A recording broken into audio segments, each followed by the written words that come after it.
Mateo 7:17-18, 21 hanggang 23. Ang bawat mabuting puno ay mabuti ang bunga, ngunit ang masamang puno ay masama ang bunga. Hindi maaaring mamunga ng masama ang mabuting puno at mamunga ng mabuti ang masamang puno.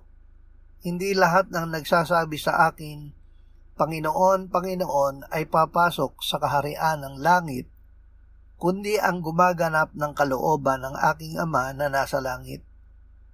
Sa araw na iyon ay marami ang magsasabi sa akin, Panginoon, Panginoon, hindi ba nagpropesiya kami sa iyong pangalan at nagpalayas ng mga demonyo sa iyong pangalan at sa iyong pangalan ay gumawa kami ng maraming gawang makapangyarihan?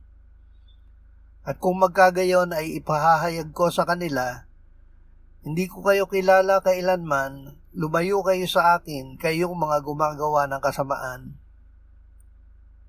Mabuting puno, mabuting bunga. Ang pagiging matuwid sa harap ng Diyos ay laging sinusundan ng paggawa ng matuwid. Ang matuwid ay mabubuhay sa pamamagitan ng pananampalataya. Ang sumampalataya sa Panginoong Hesus ay iniugnay ng Ama sa Kanya bilang Kanyang sanga. Sinabi ni Hesus, kayo'y manatili sa akin at ako'y sa inyo.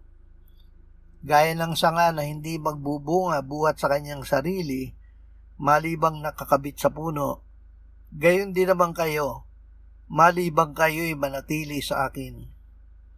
Ako ang puno ng ubas, kayo ang mga sanga.